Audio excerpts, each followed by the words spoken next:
Okay, so I'm going to talk about balance of payments.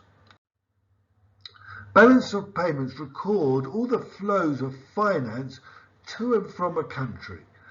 Um, a country, just like a family, needs to keep outgoings and incomings in balance. A family, for example, may have a lot of outgoings in terms of cars, clothes, food, all these different things it needs like education, but then it will have incomings like wages and maybe investments and rent, maybe if it's got a second house, etc., etc. So, and the family needs to keep it in balance, and so does a country.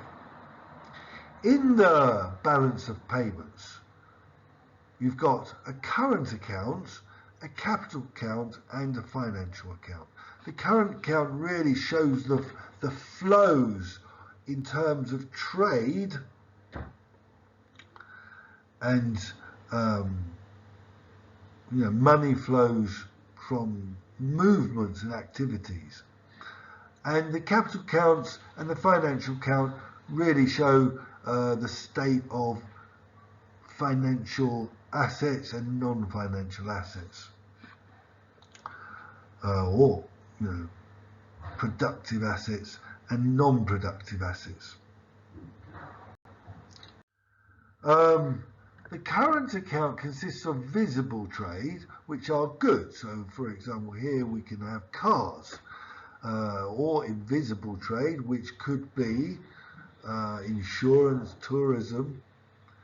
Primary income, which are income flows from the use of factors of production. Remember, factors of production, land, labour, enterprise and capital, can produce income. We've got rent, interest and wages and profit.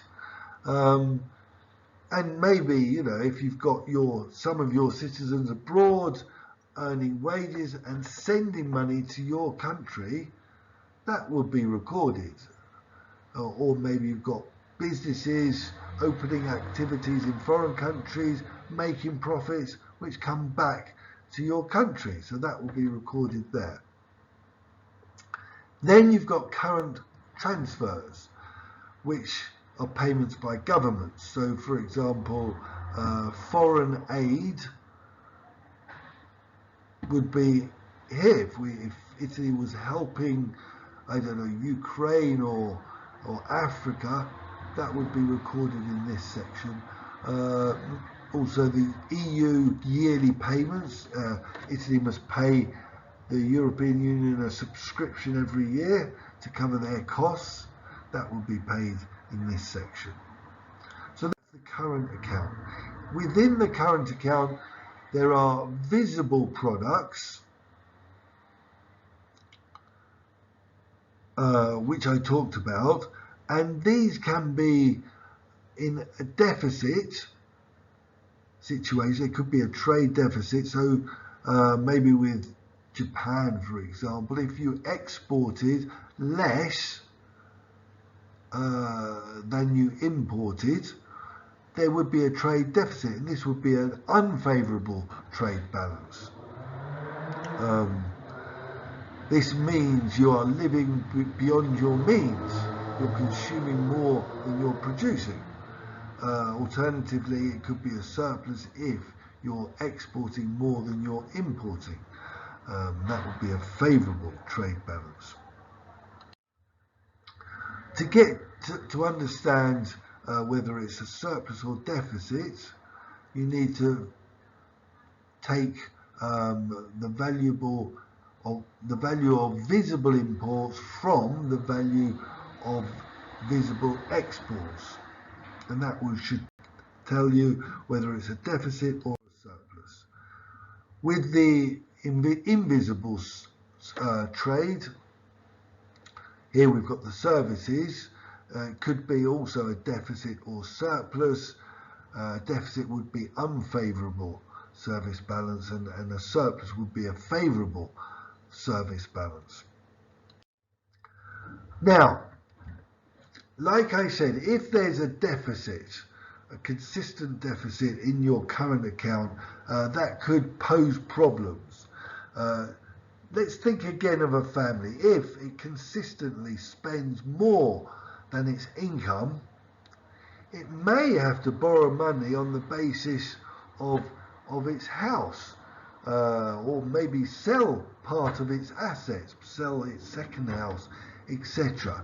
And here we can see this happening in the capital account and financial account. So the capital account is all the non-financial assets. For example, land, maybe China owns certain parts of America or owns some office building or trademarks, maybe patents are sold to China, etc. So that would be recorded in the capital account. That could make up for consistent deficits.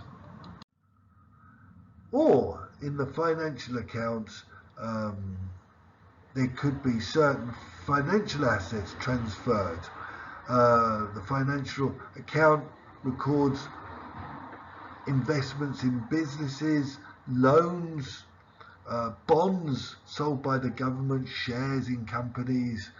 Also here you've got the gold, gold reserves are recorded here, and any foreign currency that's just, not being used is in this account. So, for example, China did buy a lot of American bonds, and that's quite dangerous for America. If China decides suddenly to sell its bonds very cheaply, the investors would buy these bonds and they would not buy American bonds, and America would have no ways of borrowing money anymore.